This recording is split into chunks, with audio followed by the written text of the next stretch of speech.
Muy bien. Pues continuamos entonces. Vamos a seguir ahora con la charla de Antonio Pernas Varela, también compañero titulado por esta escuela y también, digamos, vinculado a todos estos líos que nos incumben a los aquí presentes, ¿no? Y que de alguna manera esto de trabajar sobre lo que ya existe pues es algo que cada vez está más presente en todas nuestras acciones profesionales, y desde luego escuchar a gente como los ponentes anteriores y también como Antonio es siempre un asunto de interés y que agrada conocer, porque uno le va perdiendo la pista a la gente y de repente descubre la cantidad de cosas que se hacen, y es bueno que aquellos que han participado de la escuela y que se han formado aquí pues vuelvan a contarlo. En este caso yo destacaría, bueno, se podrían destacar muchas cosas, pero destacaría que la aproximación de Antonio a todo el trabajo que tiene que ver con lo existente, ¿no? Con el patrimonio con el que nos encontramos, es quizás más pura, por decir así, en cuanto al enfrentamiento, también entre comillas, que uno hace con ese patrimonio. Y pienso en cuestiones que tienen que ver con la intervención directa como proyectista, pero también en el acercamiento desde un punto de vista más investigador. Y recuerdo, por ejemplo, la tesis doctoral para trabajar no solo con una pieza cualquiera, no, ni mucho menos, sino con un supermonasterio que tenemos en el centenario en Santiago. Y eso habla, pues bueno, de una atención a determinados objetos que nos rodean y que alguien tiene que trabajar con ellos y alguien se tiene que ocupar de mantenerlos, de permitir que su vida continúe, sus múltiples vidas sigan. Y quien dice San Martín Pinario desde un punto de vista investigador, pues puede hablar de Mondoñedo y todo lo que habéis trabajado allí, y que creo que te tiene bastante ocupado por lo que comentábamos.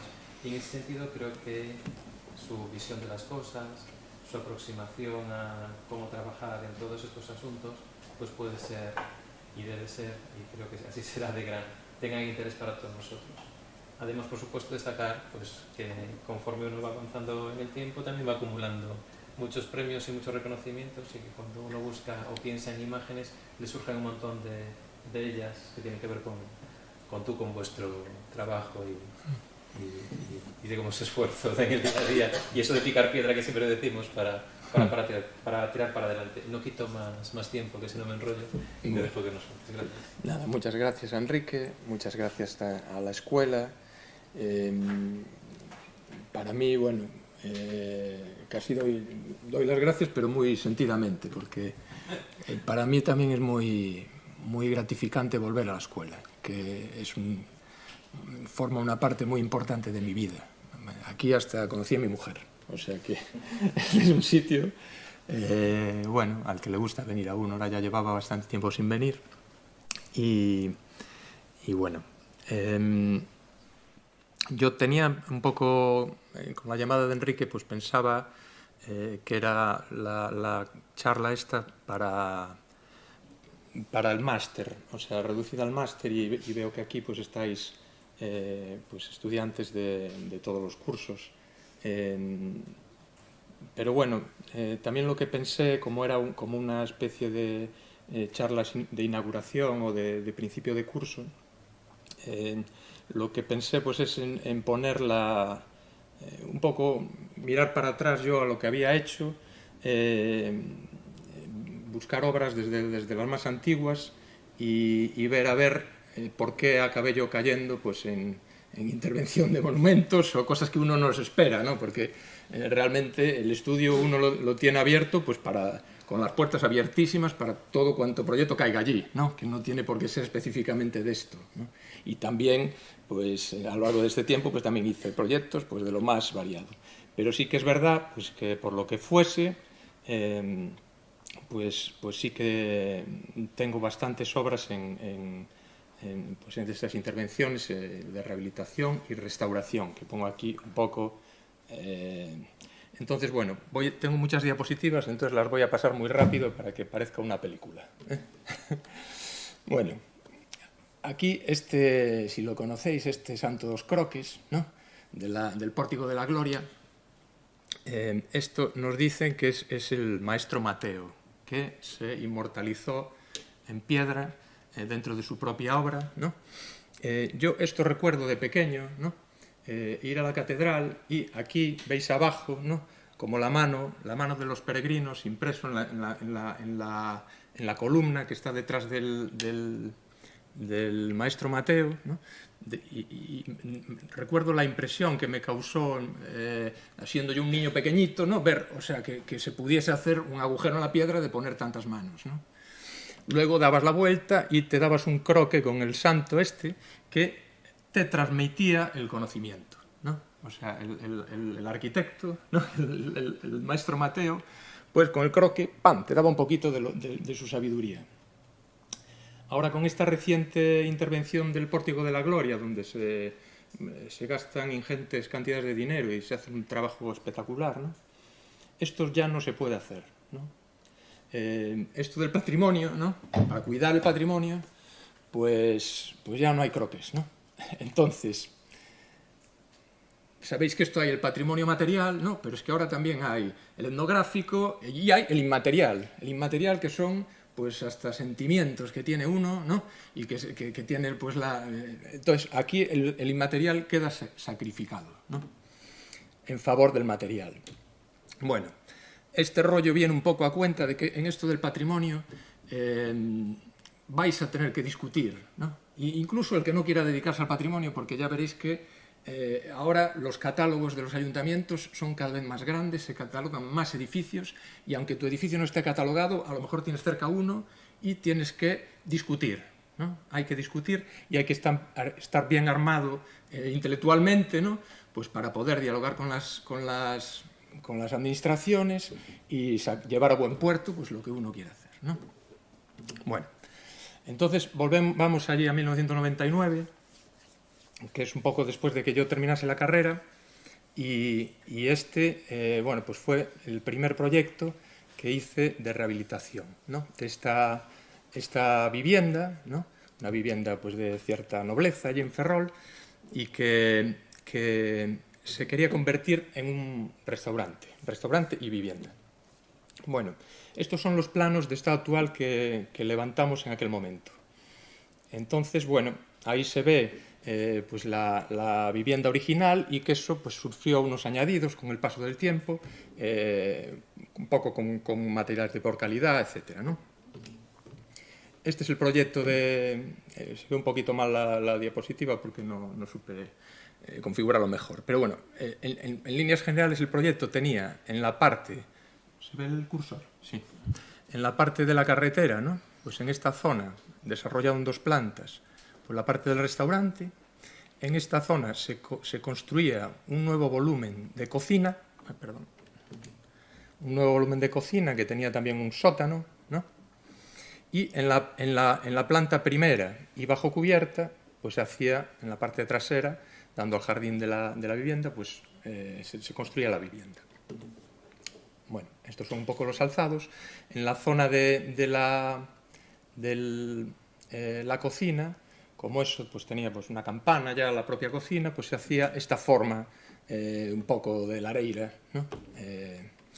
Y la manera de actuar un poco es eliminar los elementos de baja calidad, ¿no? A lo mejor pues ir a recuperarlos, por ejemplo en esta galería, ¿no? Esta zona de galería, todo que recorre el edificio, ¿no? Se hacía nueva con una cubiertita más baja y se mantenía, digamos, la vivienda original, ¿no? Ahí se respetaba más pues la configuración de la vivienda, ¿no? Este es el estado final, ¿no? Donde veis esa galería, veis que se utilizan pues, materiales nuevos, ¿no? En la zona moderna. Yo ahí en la carrera, cuando estudiamos, no teníamos una formación específica para la intervención en el patrimonio. Sí que teníamos muchos cursos de historia del arte, por ejemplo, ¿no? O sea, teníamos pues, a lo mejor 4 años donde dábamos historia del arte, historia de la arquitectura, y eso pues, es una formación importante porque ya te enseña pues, a valorar las construcciones del pasado, ¿no? y luego también tenías una formación pues muy clara de la modernidad. Entonces, pues aquí se hacían las ventanas nuevas, pues ya como el vidrio era grande, o sea, los vidrios ahora pues se pueden hacer grandes, pues no le poníamos los cuadraditos a la ventana, etcétera, ¿no? También en esta intervención se hacían forjados de hormigón. En los planos de estado actual que levantábamos, pues no están dibujadas las vigas de madera, por ejemplo, porque ya contábamos que eso lo íbamos o sea, lo consideramos obsoleto y lo íbamos a cambiar, ¿no? Bueno, a ver, que esto va un poco lento. En el año 2003, Alfredo Freixedo, que fue profesor aquí en esta escuela, me llevó para formar parte del equipo del plan director del edificio de San Martín Pinario en Santiago de Compostela, ¿no? Entonces, esto fue el primer contacto con los grandes monumentos, ¿no?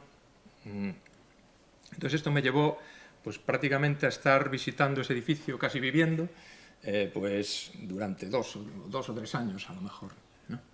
Entonces, en ese trabajo ya era un trabajo que tenía una vocación de equipo multidisciplinar, ¿no?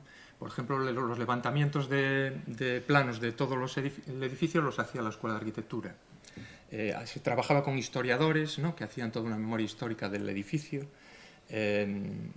Y bueno, ahí se tuvo que hacer pues estos informes de las patologías del edificio, de los usos, ¿no? Porque eso es un edificio gigantesco, ¿no? No sé si tiene 25.000 metros cuadrados, una cosa así. Como pues ya iba a pasar bastante tiempo allí en ese edificio, que era un edificio interesantísimo, decidí cambiar mi tema de tesis, que yo había hecho los cursos de la suficiencia investigadora en el departamento de construcción, y ahí sí que fueron unos cursos de rehabilitación. Pues decidí cambiarme la tesis que estaba haciendo para hacer una que tenía este ambicioso nombre de la arquitectura del conjunto monumental de San Martín Pinario. En realidad lo que estudié después en la tesis fueron las proporciones en el Renacimiento, las proporciones de esa iglesia renacentista, y estudié las proporciones de esa iglesia y otras dos del arquitecto Mateo López, que fue el arquitecto de esa iglesia, ¿no? Este estudio de la tesis pues también hizo que pues me leyese tratados de arquitectura antiguos, ¿no? Que, pues desde el de Vitruvio, los de Alberti, o sea que amplié un poco la formación que uno tiene pues, de esta cuestión de los edificios históricos, ¿no? Ahí veis el hombre de Vitruvio, dibujado por Leonardo, ¿no? Donde se está explicando que los edificios, ¿no? Debían de tener todas sus partes relacionadas entre sí a través de números, ¿no? Esto es lo que trata de expresar este dibujo, ¿no? Igual que pasa en el cuerpo humano, ¿no? Ellos también veían que todas las partes del cuerpo humano las relacionaban con números. Esa relación puede ser de tipo numérico, ¿no? Que son estas proporciones 1 a 2, 2 a 3, 3 a 5, 2 a tal, o también geométrico, ¿no? Que se hace con el compás, ¿no? Que es ese círculo y ese cuadrado que inscriben en la figura de Leonardo, ¿no? Bueno, yo un poco, la investigación mía pues trataba de que con esos tipos de proporciones que hay, la proporción aritmética, la geométrica que va creciendo, o la armónica o musical, se podían relacionar todas las medidas de cada iglesia, ¿no? De los espacios, los distintos espacios de la iglesia. Entonces, este es un resumen final de la tesis donde los números, ¿no? Que aparecen en el eje en el eje X, digamos, son las medidas de la iglesia, ¿no? Y los globos esos son las relaciones numéricas que existen, ¿no? O sea, hay una proporción geométrica, esta que va creciendo, ¿no? Que relaciona esas medidas y luego unas aritméticas de arriba y armónicas en el de abajo, bueno, y meto ahí todas las medidas de la iglesia. Cuando tú haces eso, ¿no? Como todos esos números son de la misma familia, digamos que los espacios y los planos, ¿no? digamos que tienen una correspondencia bueno, numérica, ¿no? Entonces ellos pensaban que tú cuando estabas instruido y entrabas en la iglesia o en ese espacio, tú eras capaz de percibirlo como cuando escuchas los acordes musicales, ¿no? Cuando escuchas la música. Bueno, pequeño inciso, ¿no? Yo mientras seguía trabajando, porque esto, la tesis, pues, duró muchos años, en el 2008 tengo esta intervención en una viviendita pequeñita del casco histórico de Betanzos, ¿no? Que quedaba justo al lado de la iglesia de Santa María. Bueno, un poco siguiendo con las mismas las mismas reglas que en la intervención anterior que vimos, ¿no? Pues el piso de arriba, que era un piso que se añadía a mayores, ¿no? Pues se hace con todo ventanal continuo, un poco para que se vea que es un elemento nuevo. Incluso pues, se hace una cubierta con otro material de zinc. Aquí también siguen siendo las plantas con losa de hormigón. Bueno, galerías de madera. Por ejemplo, cuando fue la primera obra que vimos, no era tan fácil conseguir una carpintería de madera. O sea, ahí había carpintería de aluminio y de madera era difícil. Recuerdo en aquella obra que costó muchísimo para conseguir a alguien que lo hiciese. Bueno, ahí veis la travesura, ¿no? Con el monumento y la modernidad. En el 2008 pues tengo otro encargo pues, de una limpieza de fachadas en una iglesia también grande en Lugo, en Santiago Anova. Bueno, aparte de la limpieza de fachadas, pues se diseñan esas barandillitas que se ven ahí, ¿no? Esas barandillitas, un poco porque la gente tenía dificultad para subir al tal. Son barandillas que no cumplen el código técnico, pero tienen que, bueno, sirven bastante bien su cometido y tienen que quedar ahí como bien colocadas, ¿no? A día de hoy, pues a lo mejor los enganches, ¿no? Los enganches de la barandilla, lo ideal sería que estuviesen en las juntas, para no perforar la piedra, ¿no? O sea, uno cada vez pues va teniendo como más sensibilidad según va aumentando, va actuando más, ¿no? en estos elementos. 2010, una intervención en una iglesita barroca, ¿no? Cerca de Noia, simplemente pues arreglar las cubiertas. Muchas veces en las obras de estas es el elemento que está peor y tienes que rehacer un poco las cubiertas o a lo mejor pues, retocar algún tema de la estructura. Claro, mientras vas a esos edificios y también pues, te haces un levantamiento de planos de la iglesia y empiezas a ver las distintas cualidades que tiene pues, el barroco o el románico o por ejemplo el barroco, pues te quedas impresionado con lo bien construido que está pues la cantería, ¿no? O sea, hay cosas que son realmente impresionantes, o las carpinterías, ¿no? Es una época realmente gloriosa de la arquitectura, de los arquitectos de aquella época. 2011. Esta es otra iglesia barroca, ¿no? En la que, bueno, apareció una grieta. La grieta no tenía ese color amarillo, lo pongo para que se vea bien en la imagen, ¿no? Entonces, bueno, analizando, eso era una falsa bóveda como de ladrillo con un revoco imitando cantería. Como realmente las grietas, bueno, se abrían ángulo a 45 grados, o sea, eso tenía pinta de que podía caer, ¿no? O sea, bastante. Entonces, pues, se decidió que había que demolerlo y construir una nueva bóveda.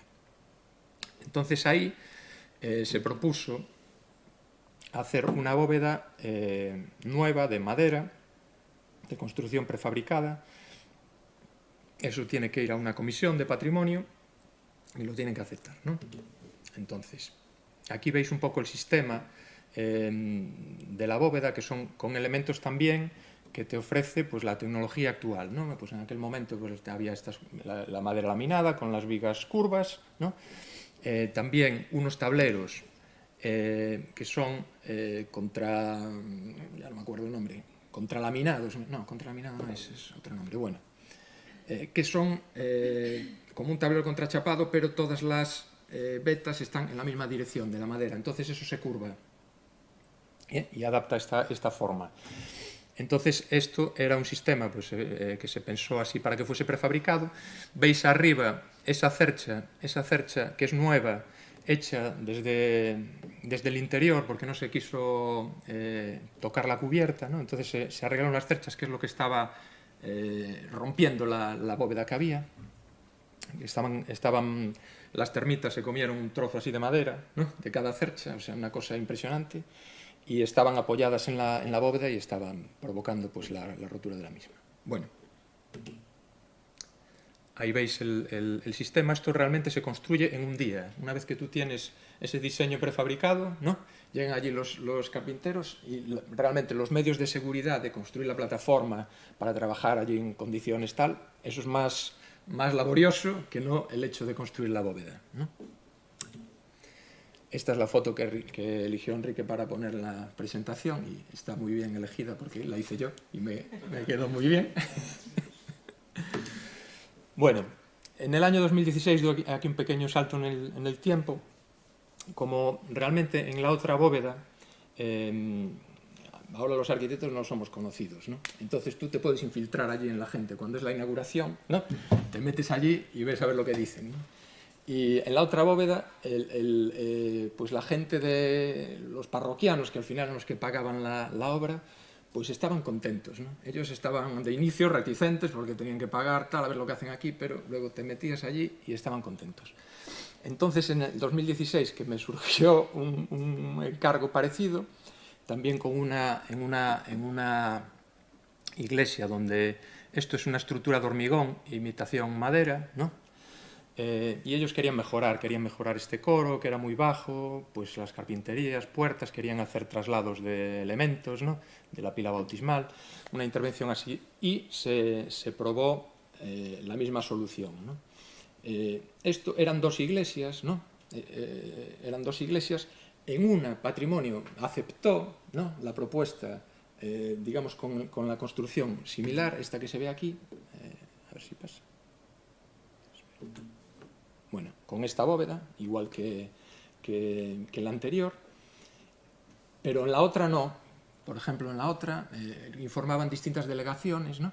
Esta era en Pontevedra sí se aceptó, y en otra iglesia que tenía en Coruña, no. Y ahí hice una solución de cubierta con par y hilera.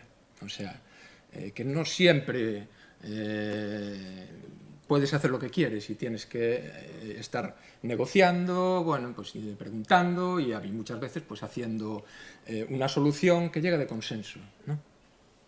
Bueno, esta iglesia en Tirán lo que tenía era un acceso que no podían ir camiones, porque se accedía a través de un estrechamiento pues, de 3 metros o de 2,5 metros y no podían acceder camiones. Entonces, este sistema prefabricado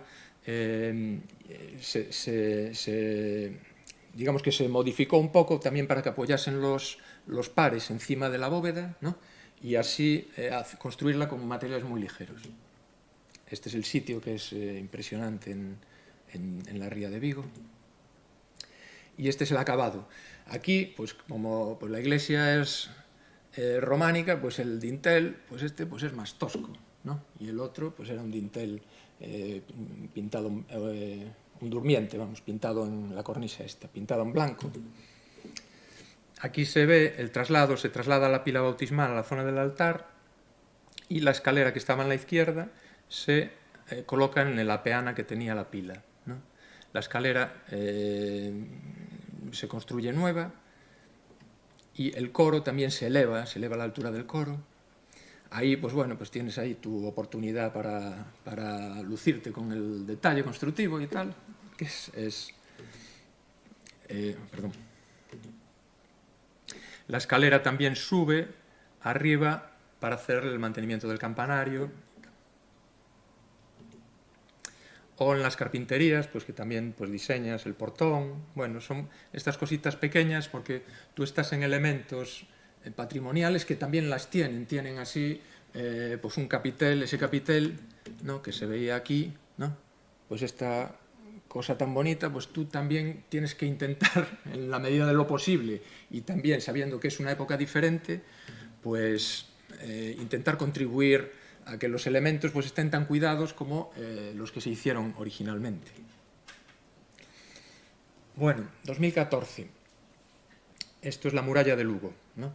Este es un proyecto importante para mí porque es una intervención en un bien bueno, pues que es patrimonio de la humanidad, y fue a través de un concurso público que no gané, quedé de segundo, pero como era de arquitecto y obra, ¿no? Con el precio de la obra, pues sí que lo ganamos, ¿no? Bueno, la cosa es que el parque este de Lugo, bueno, la muralla realmente es un sitio de paseo de toda la ciudadanía, ¿no? Y allí hay una asociación de discapacitados, ¿no? Que, bueno, que no podían acceder a la muralla porque la rampa que había original pues es impracticable. Entonces estuvieron protestando mucho porque para ellos era muy simbólico poder pasear en la muralla como todos los demás lucenses, ¿no? La Xunta les construyó una rampa, ¿no? Construyó una rampa, esta que veis aquí, pero claro, construir una rampa para subir a la muralla, que es una altura considerable, ¿no? Pues implicaba pues, hacerse todos estos tramos, ¿no? Y este otro de propina para llegar hasta arriba, ¿no? Entonces, los discapacitados dijeron que no les valía. O sea que dijeron como argumento, ¿no? Que la calle esta por la que se accedía tenía una pendiente lateral fastidiada y tal, y que no les valía. En realidad no les valía porque, claro, no es subir a la muralla en condiciones de igualdad con los demás, ¿no? Porque ellos para subir a la muralla tenían que hacerse aquí una gincana, ¿no? Entonces, aunque la rampa sí resolvía, cumplía la normativa, no estaba cumpliendo las expectativas de la gente. Entonces, bueno, el patrimonio de la Xunta pues ya tiene localizada la zona de la muralla donde se va a intervenir. Es la zona donde la muralla es más baja, por lo cual el elemento que tú haces pues va a tener menos impacto. Y, bueno, hay que tomar unas decisiones de proyecto, ¿no? La primera, aquí se ve el microelemento, ¿no? La primera es si uno alinea el ascensor con la dirección de los edificios, ¿no? Como con la de la ciudad, o si la coloca perpendicular a la muralla, ¿no? Bueno, al final se decide colocarlo como la ciudad, como si fuese un elemento del mobiliario urbano de la ciudad, también porque beneficiaba, luego lo vemos, por la pendiente que tiene la propia muralla, ¿no? Para el desembarco. Se hacen varias propuestas, ¿no? Unas más fantasiosas, estas de arriba, ¿no? Otra que se consideró pues haciendo la pasarela de conexión y el elemento del ascensor como dos piezas independientes, ¿no? Adosadas, y finalmente la que se hizo, ¿no? Que la pasarela pues arranca del propio cuerpo del ascensor, ¿no? Un poco se optó por esta última porque era la menos, o sea, la más discreta, o sea, la menos, buscar un poco lo mínimo, el ascensor lo más bajo posible. Bueno, un ascensor, uno también, si tiene que proyectar un ascensor, pues le gusta que mirar, no ir metido en un agujero, ¿no? Entonces se pensó que pudiese ser panorámico, también por una cuestión de seguridad. Ahí este es un elemento que estás en medio de la ciudad y, bueno, pues puede haber delincuentes o lo que sea y te da más sensación de seguridad que haya un ventanal, ¿no? Pero claro, no se quería hacer todo de cristal. Entonces los materiales que se eligieron fueron pues el hierro, el acero y la madera, ¿no? Un poco la modernidad y la tradición. Aquí un chiste de arquitectos que tenemos, con el más, ¿no? del pilar del Mies van der Rohe, ¿no? Esta es la estructura interna del ascensor, que parece que esto tendría que ser metálico, porque siempre los ascensores fueron metálicos, ¿no? Aquí se sobredimensiona, ¿no? los pilares externos, ¿no? También pensando en que, pues, por ejemplo, allí pueda venir un coche y se estampe contra el ascensor, ¿no? Porque estás en un sitio, bueno, de trote. Y el revestimiento exterior se hace de madera, ¿no? Un poco, pues, como si fuese un hórreo, ¿no? Que tiene, pues esto es amable para la gente, como me había dado buen resultado en las iglesias, ¿no? Es amable para la gente y también me permitía pues separar esas lamas y dejar las zonas un poco panorámicas, ¿no? De manera que el elemento pues mantiene la discreción, ¿no? Pero bueno, puedes mirar hacia afuera, ¿no? En los desembarcos. Ahí se ve un poco el detalle. La pasarela pues también se hace con una... Esto es más simbólico, otra cosa que, bueno, que lo más ligero posible, ¿no? La malla perforada. Bueno. Y aquí veis el encuentro con la muralla, ¿no? En la muralla, este petril que tiene la muralla, esto no es original de la romana. La romana empezaba más abajo, ¿no? O sea, más o menos en la base. Entonces aquí se hace una pieza, que nos resuelve la pendiente, ¿no? La pendiente esto es inclinado, entonces por eso nos venía bien también inclinar el ascensor, ¿no? Bueno, se resuelve ahí ese apoyo con esa piedra. El material de la madera también se da un tratamiento al aceite porque se quiere que eso envejezca como está vieja la muralla y también que pase un poco más desapercibido, ¿no? Bueno, el ascensor también fue bastante exitoso porque allí no protestó nadie, en Lugo, ¿no? Podía ser una obra controvertida, ¿no? Porque pues en la muralla y tal, ahí ya se ve un poquito más envejecida la madera y está en funcionamiento y funciona bien y nada. Bueno, en 2017 ganamos otro concurso para la reforma de las cubiertas de la Catedral de Mondoñedo. Esta es una obra más grande, ¿no? Entonces, las obras vienen motivadas porque se iban a restaurar los frescos de la Capilla Mayor y del crucero, ¿no? Unos frescos importantes, y la cubierta que estaba por encima pues era una cubierta de los años 50, tenía problemas y entonces antes de que se hiciese esta intervención para recuperar los frescos, se decide hacer una renovación integral o una reparación integral de la cubierta. Esto, al ser una obra ya también en otro bien de máxima protección, ya te obliga a tener una metodología de trabajo que incluye un equipo multidisciplinar, ¿no? Aquí también hay unos historiadores, ¿no?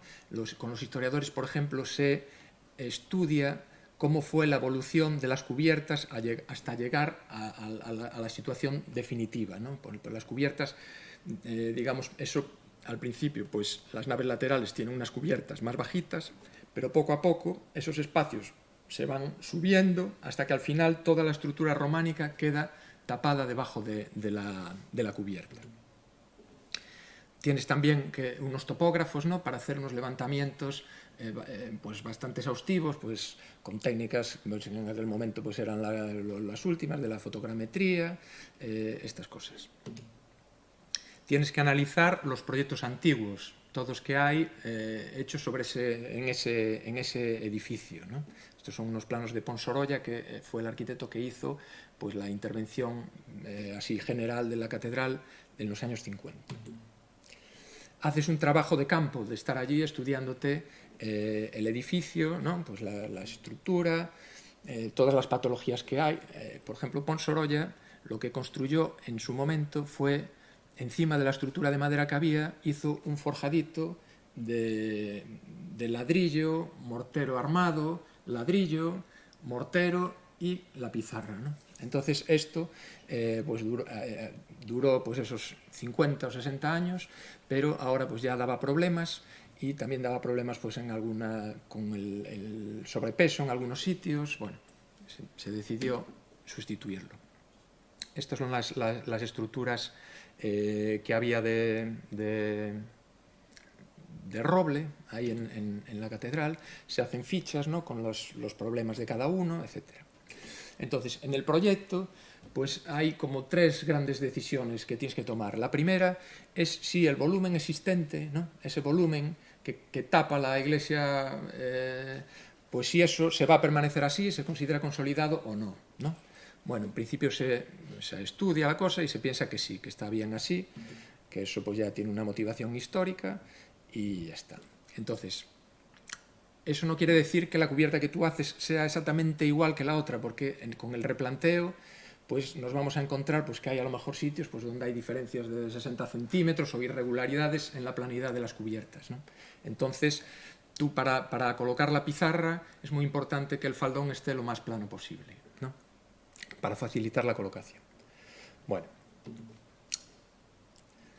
cuando se está haciendo la obra se descubre, ¿no?, que en la nave pues hay un elemento, este elemento de cornisa antiguo, ¿no? Con lo cual pues se corrobora pues que estuvo bien dejarla, porque ya era bastante antigua, ese tapar con la cubierta lo románico, ¿no? Eso, como no era un elemento que valía para dejar visto otra vez, porque eso era un sitio donde mal resuelto, donde iba a entrar el agua, eso se deja documentado, ¿no? Se hacen unos informes de los arqueólogos y tal, y luego se tapa. Otra decisión de proyecto, pues mantener la estructura de madera lo más que se pueda, ¿no? Para eso, bueno, se proyecta intervenciones de reparación sobre las estructuras que ya hay, ¿no? Y tú tienes que hacer, pues, un poco, bueno, aquí verde, amarillo y rojo, ¿no? De mejor estado a peor estado, distintas unidades de obra con un alcance de actuación distinto para cada una, ¿no? Estas vigas, en Mondoñedo, tienen la particularidad que son vigas de roble. Lo cual pues es una cosa extraña. En Galicia normalmente pues la madera se utiliza el castaño, porque el roble estaba requisado por la realeza para construcción de barcos.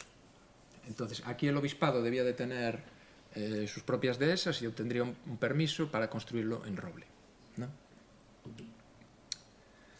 Bueno, aquí se ve un poco de técnicas de rehabilitación que también son nuevas, ¿no? Pero igual que fueron las de Ponsorolla cuando hizo el forjado de hormigón, o pues ahora se hacen pues encolados de madera, ¿no? Para tratar de recuperar estos elementos. Al final son vigas de 11 metros de largo, que una viga de 11 metros de largo es un arbolazo, pero que no tiene nombre, o sea, no lo hay. No es fácil de conseguir estos elementos, ¿no?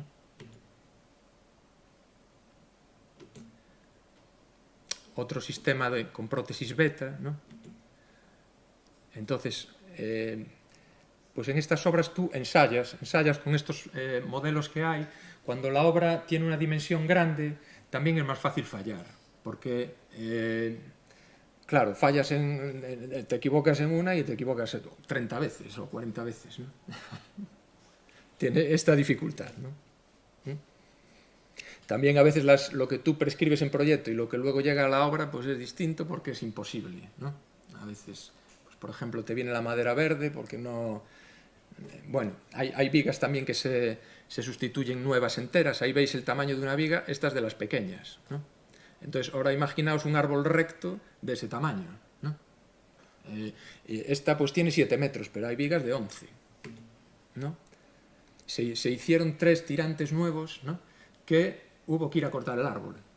Y ya se tenían localizado por allí unos árboles y cortaron el árbol. Bueno, la construcción de la obra, o sea, esto es muy bonito de la profesión, pues estas ejecuciones de las obras, pues uno disfruta mucho. Eso lo tenéis ahí en las puertas. Bueno, aquí el forjado de madera, no me quiero entretener tampoco mucho con esto, ¿no? Aquí es importante en la madera siempre, sobre todo cuando tienes madera verde, que eso ventile bien, ¿no? Muchas de las actuaciones, todo en las cabezas de las vigas, este propio forjado, todo tiene que ventilar muy bien, porque si no aparecen las pudriciones y los ataques de xilófagos, etc. Esto es la estructura terminada, ¿no? Esto es encima de la nave mayor. La estructura del ábside, que esta es nueva toda. Y aquí voy a pasar muy rápido cómo se va haciendo la obra por tramos, ¿no? Se va descubriendo, reparando y tapando, ¿no? Sucesivamente. Primero la nave central, luego las naves laterales, después el transepto y se acaba en el ábside, ¿no? Aquí veis...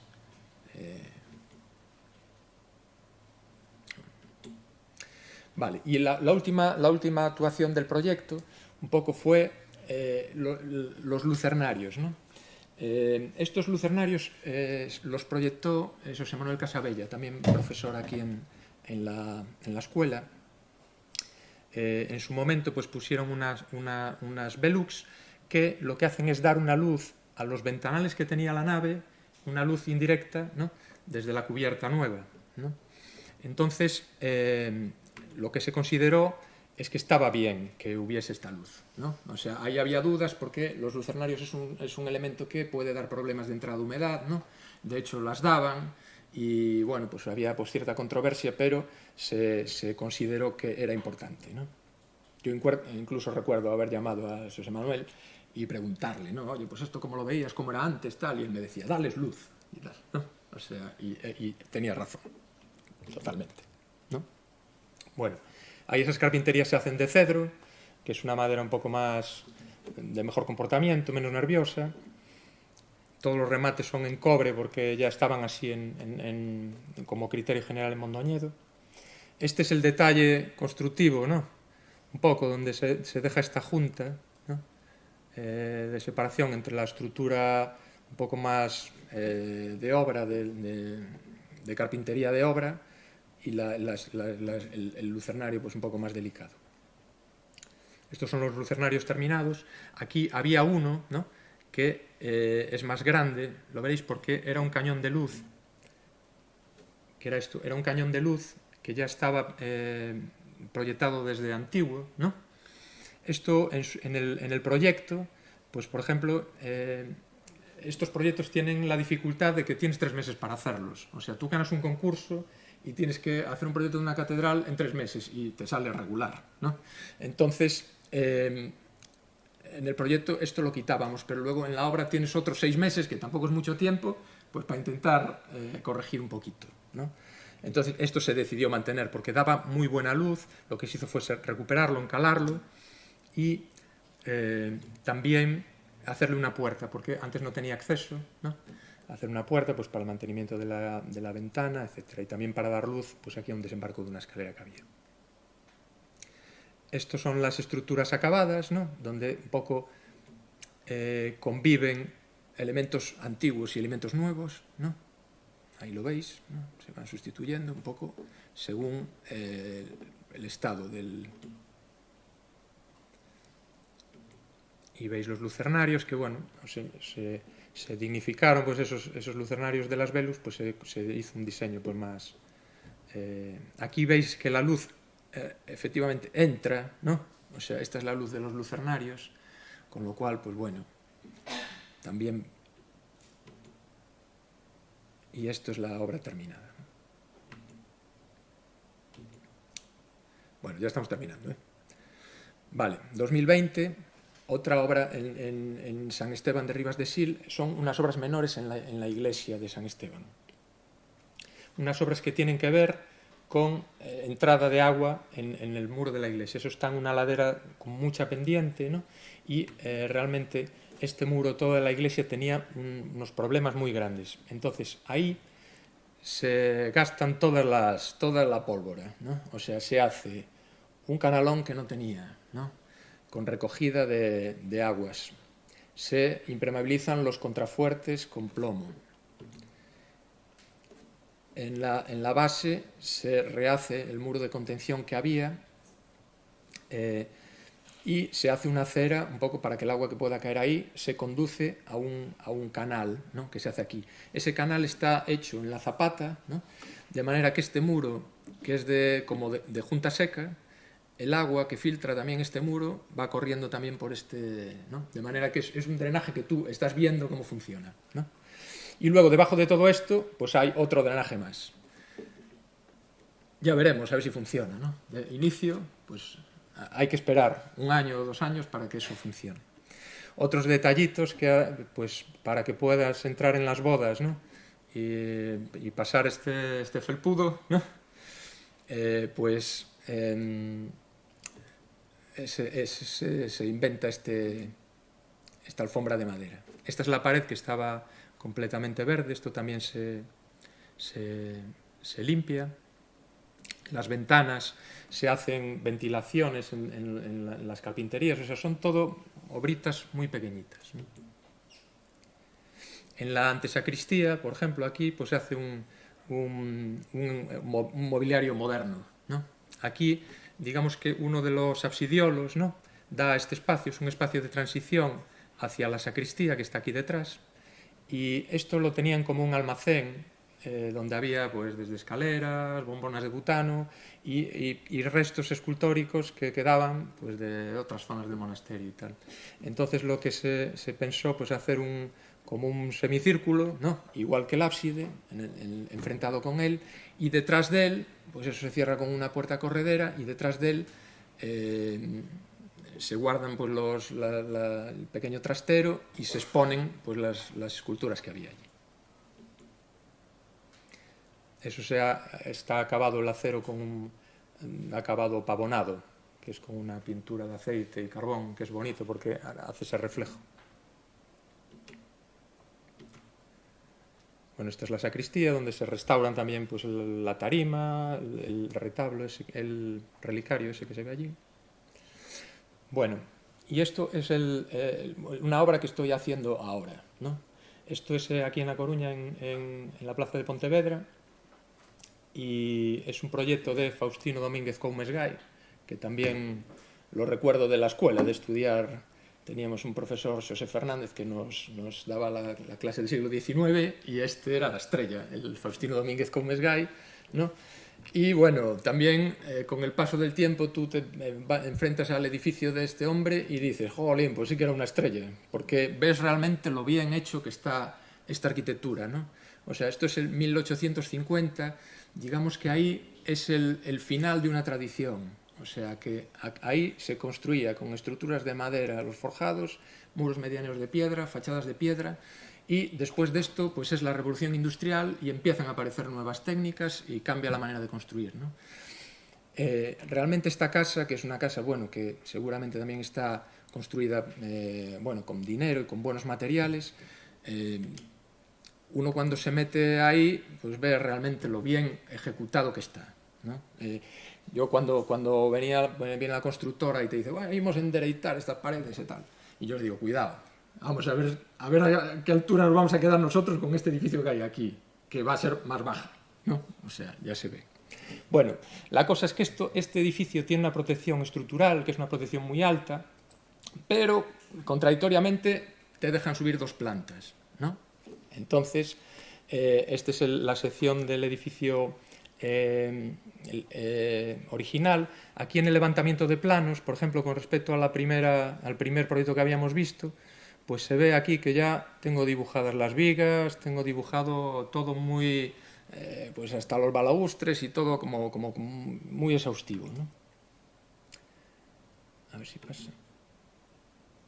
Se quedó aquí atascado.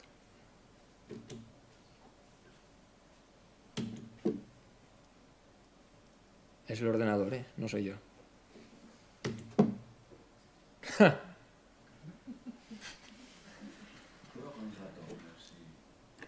Ah, muy bien, Cristóbal. Gracias. Bueno, entonces veis que se añaden estas 2 plantas y el bajo cubierta, ¿no?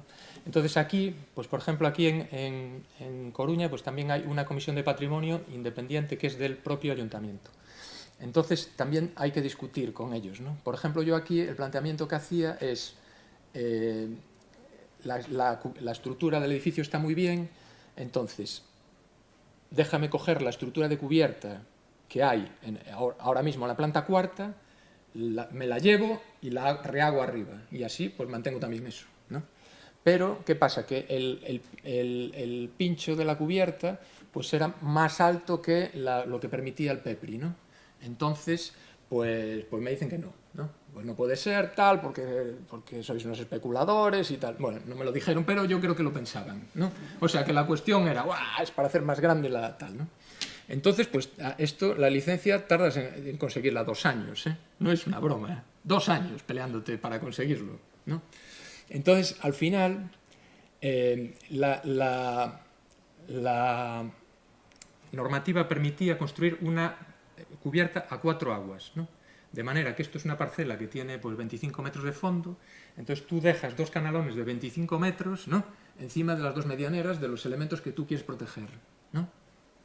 Entonces, igual que el Faustino Domínguez Gómez Gay, ¿no? Escribía en su memoria criticando al ayuntamiento, ¿no? Porque no podía ser tener un plan del ensanche tan malo que todas las parcelas fuesen irregulares, ¿no? Irregulares. Pues yo también les escribí, ¿no? Les escribí y les dije, bueno, les resolví la planta, la vivienda de 2 dormitorios con la cubierta a 4 aguas. Y les escribí que, bueno, que si querían, hacíamos la solución que permitía el plan, ¿no?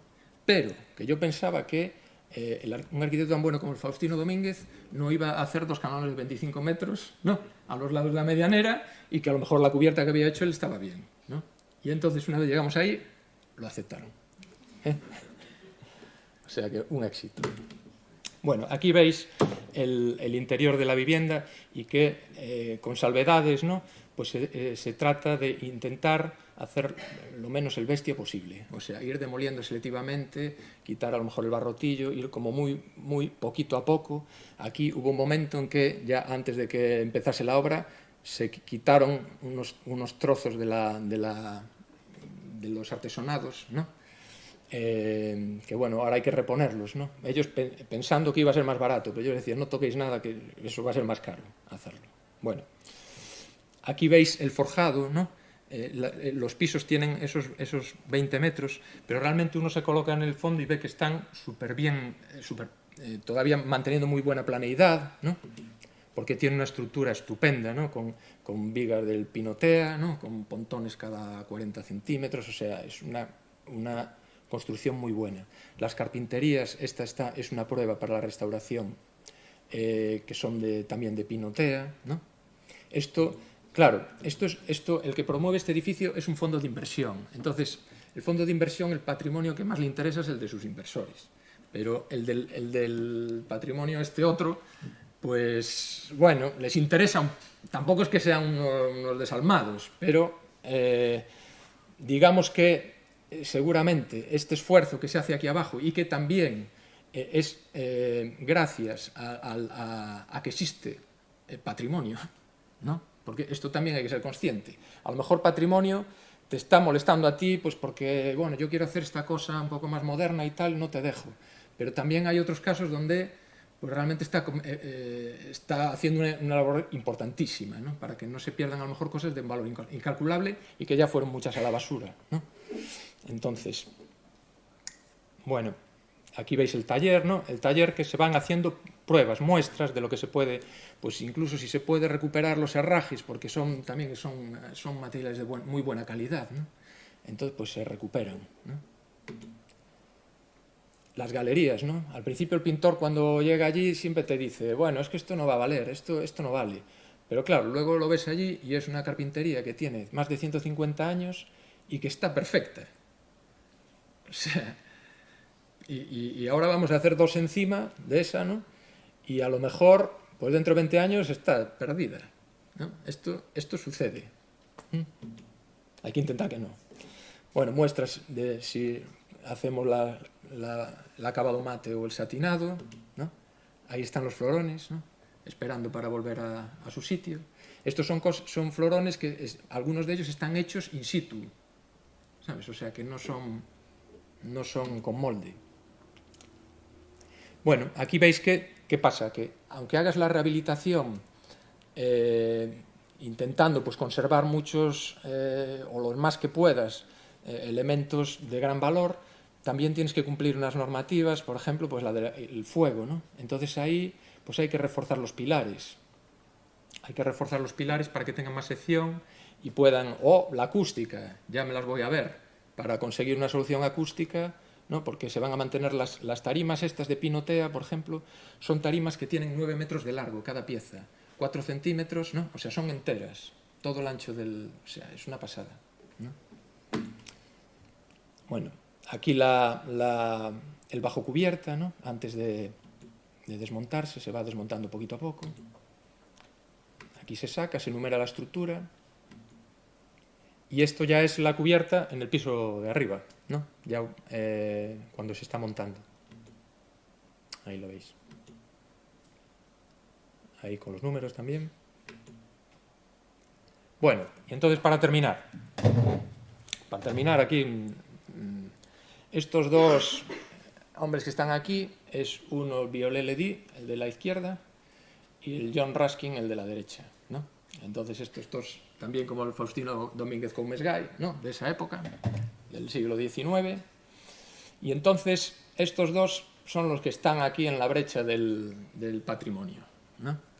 Entonces, el Viollet-le-Duc, hay una diferencia muy importante para nosotros, que es Viollet-le-Duc era arquitecto y John Ruskin no era arquitecto, ¿no? Entonces, Viollet-le-Duc lo que dice es, bueno, uno tiene que conocer muy bien el edificio, tiene que estudiárselo de arriba abajo, siguiendo un método científico, mirarse cómo construían, incluso ver otros ejemplos de otros edificios. Y una vez que tú ya sabes muchísimo de este edificio, ¿no?, pues ahora tú interven, pero interven dando el confort y con los medios que tienes tú actualmente. O sea, tú el edificio lo tienes que dejar para usar, porque en la arquitectura es para que lo usen las personas. Es la diferencia con la pintura y con la escultura, ¿no? O sea, la arquitectura es para que lo usen las personas. John Ruskin lo que dice es, ese edificio tan hermoso que nos regaló el tiempo, ¿no?, que nos regaló el tiempo con sus pátinas de musgo y tal, tú si tocas un poco le quitas el musgo y estás estropeándolo. O sea, no toques porque esto lo estropeas. Tú tienes, esto es una joya. Bueno, los dos tienen razón, ¿no? Los dos tienen razón. Entonces, tú tienes que educar tu sensibilidad un poco para ser capaz de ver, ¿no?, de ver las sutilezas, esas que puede haber y que se te pueden pasar, ¿no? Esto es como ser ecologista. Yo creo que no, eso no es imposible. Hoy no soy ecologista y mañana soy. No. Esto yo creo que es tú tienes que estudiar, tienes que fijarte, tienes que equivocarte, ¿no? Pero no se puede perder de vista esto otro, ¿no?, del Viollet-le-Duc, ¿no? O sea, la arquitectura es para la gente, ¿no?, y tú tienes que pues también ser moderno, ¿no? Yo le digo a mis hijos que uno tiene que tener respeto por uno mismo y por los demás y por uno mismo, o sea, en el mismo nivel, ¿no?, siempre. Y ya está, este es el final.